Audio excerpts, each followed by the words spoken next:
Bonjour, si vous regardez cette vidéo, c'est certainement que vous voulez en savoir plus sur cette merveilleuse technique de soin énergétique que l'on appelle le Lao Chi. Je vais vous en dire un petit peu plus dans quelques instants. Avant, je vais me présenter. Je m'appelle Agnès Carballo. Je suis praticienne Reiki, praticienne et enseignante Lao Chi, et je donne également des séances d'aromathérapie quantique olfactive. Le Lao Chi est une technique de soin énergétique par apposition des mains. C'est une technique simple, rapide et à la portée de tous. C'est la possibilité pour une personne d'avoir accès à une énergie d'une vibration plus puissante que la sienne, de la mettre à disposition d'une autre personne ou de soi-même, puis de la laisser se diffuser dans le corps de manière à ce qu'elle puisse nous tirer vers le haut, vers l'harmonie intérieure. Cette énergie nous permet d'accéder à une vibration supérieure qu'on appelle l'énergie universelle de vie. Tout ce qui bouge et vit a besoin d'énergie. Vous, les arbres, les plantes, les animaux, la Terre également, les planètes se déplacent grâce à cette énergie. Tout le monde canalise l'énergie. Il n'y a pas une seule personne vivante sur Terre qui ne canalise pas l'énergie universelle de vie. Quand on se forme aux soins énergétiques, on choisit donc d'avoir, entre guillemets, une antenne qui nous permet de canaliser cette haute vibration d'énergie universelle de vie, plus puissante que celle qui est disponible sur Terre, et qui soutient tous les règnes humain, minéral, animal et végétal. Que signifie Lao Chi? Le La de Lao Chi nous indique le plan vibratoire d'où vient cette énergie. C'est le plan christique. Attention, ici le mot christique n'est pas à prendre dans le sens biblique du terme, mais spirituel.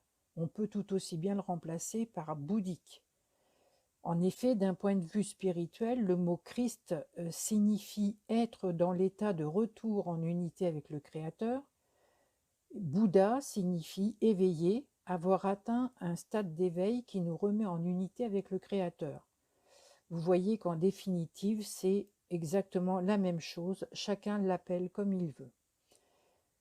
C'est tout d'abord une énergie d'amour, comme toutes les énergies de lumière, une énergie de conscience unitaire, dite de guérison, de retour à l'harmonie, au bien-être physique, émotionnel, mental et spirituel. Le haut est l'énergie bénéfique, positive et harmonieuse.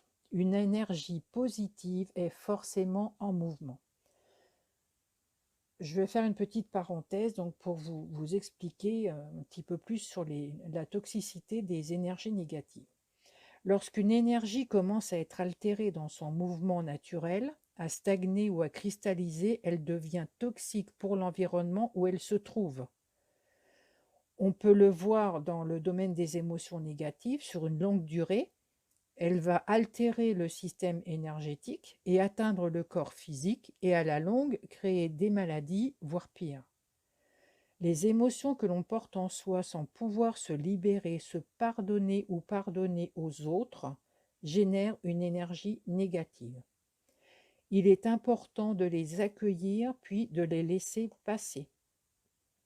Dans le sens spirituel, se pardonner, c'est se libérer de toute pensée, émotion ou énergie négative que l'on porte à l'intérieur de soi, envers soi-même ou envers d'autres. Se libérer ne veut pas dire forcément oublier ou excuser. Le chi ou ki fait référence à l'énergie universelle de vie, nous en avons parlé tout à l'heure. Au début des années 60, cette méthode a été mise en place par M. Fred Saylor, un Américain qui a vécu environ 20 ans en Inde pour suivre l'enseignement de plusieurs maîtres spirituels. C'est d'ailleurs là qu'il a reçu le nom de Satchamar. Une fois rentré aux États-Unis, il a créé une école de yoga où il pratiquait de la méditation. Il avait un groupe d'une trentaine de personnes environ qui travaillaient régulièrement avec lui la méditation 2 fois par jour. Le 15 mai 91, Satchamar a canalisé une énergie venant du maître Lao Tzu, qui n'est autre que le maître Lao Tzu. Donc Lao Tzu aurait été considéré comme l'un des pères fondateurs du taoïsme. À l'époque, c'est une technique très efficace, mais il faut dire assez complexe à mettre en œuvre.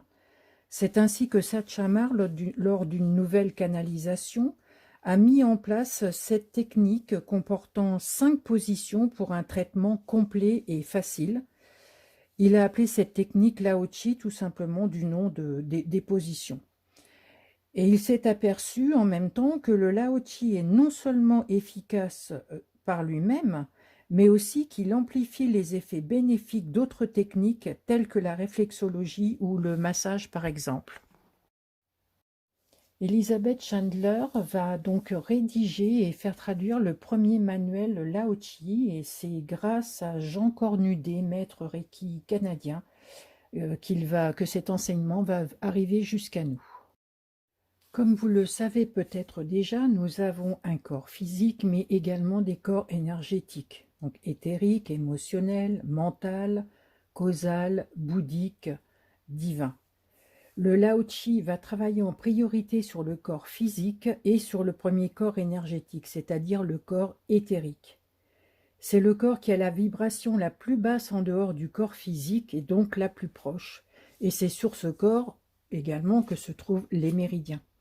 Du fait de la vibration proche entre les deux corps, le Lao Tzu cible en particulier le corps éthérique à travers le corps physique. Parlons maintenant des caractéristiques du Lao Tzu. Tout d'abord, c'est une technique qui est simple, rapide, qui peut être apprise en une journée. Vous allez avoir, par exemple, pour une séance à autrui, 5 positions des mains plus une position d'harmonisation et seulement 4 en auto-traitement. C'est une technique qui est transmissible de suite. Je recommande tout de même de faire les 21 jours d'auto-traitement et de pratiquer un certain temps afin de bien intégrer cette technique avant de la transmettre. Il ne s'agit pas de faire n'importe quoi. C'est un soin énergétique qui va se faire en une vingtaine de minutes s'il est fait par une personne expérimentée, bien connectée. Cela se justifie par la haute fréquence d'énergie qui est canalisée. Une caractéristique qui est importante, c'est la mise en place d'une protection automatique autour de vous et du receveur. Il faut savoir que quand vous faites descendre une énergie de lumière, quelle que soit la pratique, vous avez aussi malheureusement des énergies contraires à la lumière qui peuvent essayer de passer. Le Lao Tzu est donc une énergie de protection qui nous permet d'être serein. Vous pouvez faire votre séance sans vous préoccuper de ce qui peut vous arriver. Bien entendu, si vous avez pour habitude d'avoir d'autres techniques de protection, rien ne vous empêche de le faire si cela vous rassure. Donc, une autre caractéristique, c'est la possibilité de canaliser l'énergie 3 jours après la séance. En effet, lorsqu'une personne, même non initiée, vient de recevoir une séance de Lao Tzu, elle va pouvoir pendant 3 jours continuer à canaliser cette énergie. Il lui suffira de se mettre dans une certaine position et de poser l'intention de recevoir les énergies 3 fois de suite. Autre chose, le Lao Tzu n'utilise aucun symbole. On est vraiment dans la simplicité. Le Lao Tzu est capable de mettre en synergie le système des chakras majeurs avec les chakras mineurs. Par exemple, dans la position 1, les pouces sont placés sur le chakra coronal et les doigts sur le chakra mineur des oreilles.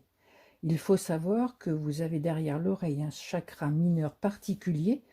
C'est un centre énergétique utilisé pour travailler sur l'inconscient ou pour accéder aux mémoires des vies antérieures, puisque la mémoire cellulaire concerne autant votre vie actuelle que vos vies passées. Cette énergie, donc, est capable de travailler jusqu'au niveau de la mémoire cellulaire. Elle peut la réinformer, elle peut également libérer l'accès qui mène à cette mémoire. Le Lao Tzu travaille sur ce qui est potentiellement en déséquilibre. Même la personnalité peut changer. On devient plus calme, posé, réfléchi. Les états émotionnels comme la colère, par exemple, s'améliorent. Je vais vous parler maintenant d'une autre particularité assez étonnante qui explique que certaines personnes peuvent ne pas apprécier le Lao-Chi. C'est la capacité de remettre le corps d'une personne dans son intégrité, c'est-à-dire que le Lao-Chi va réaligner tous les corps. Prenons l'exemple d'une personne dont le corps astral est décalé par rapport à son corps physique. Donc une partie des énergies du plan astral n'alimente pas son corps physique comme ça devrait être normalement. Lors d'une séance, le Lao-Chi va ramener le corps astral à sa place, ce qui peut être désagréable pour cette personne puisque elle a pris l'habitude d'être en équilibre dans une position de déséquilibre qui n'est pas naturelle. Nous avons tous besoin d'avoir notre corps astral dans notre corps physique, sauf lorsque nous dormons. C'est une façon pour notre corps de se régénérer. Donc, cette personne qui, au-delà de la période du sommeil, va être dans ce déséquilibre, reste constamment sur un plan vibratoire qu'elle trouve très agréable et se construit comme ça. Ce qui fait qu'elle veut rester dans ce monde agréable, donc elle va fuir le Lao-Chi. Le Lao-Chi favorise également la mise en état de conscience modifié. Si vous êtes en état de méditation en canalisant le Lao-Chi, vous allez vous rendre compte que vous allez atteindre facilement des états de méditation profonds, en lien par exemple avec le rythme Theta, où le corps s'endort littéralement mais en conscience. Ce sont des états recherchés dans la méditation. Pour info, les ondes θ correspondent à l'état de conscience entre la veille et le sommeil. C'est le moment où l'esprit conscient s'endort avant que le corps ne tombe dans le sommeil. Cela laisse le subconscient sans aucune barrière. Voici pour finir quelques bienfaits du Lao-Chi. Cette liste est non exhaustive puisque vous verrez qu'elle continuera à se compléter au gré de vos propres expériences. Le Lao-Chi donc équilibre la circulation du fluide crânien dans le cerveau et équilibre le système cérébro-spinal. Il ouvre les 21 centres d'énergie du corps ou le système d'anatomie des méridiens. Il retisse le champ d'énergie en réparant les brèches, les déchirures et les régions endommagées par une variété d'influences, incluant une naissance difficile, une opération chirurgicale, radiation, etc. Il faut savoir que quand vous avez une blessure sur votre corps physique, elle se répercute aussi sur vos corps énergétiques. Il réaligne la structure du corps tel un système de grille multidimensionnelle qui maintient le corps dans son intégrité, on en a parlé tout à l'heure. Il place la mémoire divine dans la couche externe du champ énergétique qui transmettra la mémoire divine au corps entier. Et il place la mémoire divine dans le champ éthérique dans le but de guérir les déséquilibres. Il aide à atteindre les plus hauts niveaux états de méditation ou de conscience possibles pour chaque personne dans le moment présent. Il stimule fortement les capacités de régénération du corps physique et travaille aussi activement à réparer le corps éthérique, souvent porteur de brèches ou de déchirures entraînant des pertes d'énergie chroniques et perturbations énergétiques de différentes natures. Donc ça rejoint le quatrième point. Il optimise et renforce les traitements d'acupuncture et toutes les techniques corporelles reposant sur les apports de la médecine traditionnelle chinoise et plus précisément des méridiens. Il ouvre et nettoie les chakras, dénoue les blocages énergétiques du corps, renforce et élargit l'aura, permettant ainsi d'être mieux protégé, accélère la guérison, augmente au rythme de chacun les capacités psychiques, clairvoyance, clairaudience, médiumnité, etc. Alors là, je vais m'arrêter sur ce point. Il est bien noté que ça augmente au rythme de chacun. Vous n'allez pas être initié au Lao-Chi et être clairvoyant ou clairaudient demain. C'est pas possible, hein, c'est tout un travail. Donc, le Lao Tzu aide et assiste à atteindre des états de méditation plus profonds. Il agit de manière holistique et apporte petit à petit une conscience élargie de son corps, de son être et de ses besoins, afin de revenir à l'essentiel. Et enfin, le Lao Tzu est un outil de transformation et d'éveil de la conscience. Et donc, comme je vous le disais au début, vous allez en découvrir chaque jour. Chaque séance, chaque personne différente vous fera découvrir tout un univers. Je ne vais pas développer ici ce qui est réservé aux personnes qui souhaitent être initiées. Je veux juste vous préciser donc que vous pouvez tout à fait recevoir cette initiation à distance. C'est aussi valable que de se former en présentiel, puisque c'est une activation énergétique qui vous donnera accès à cette énergie.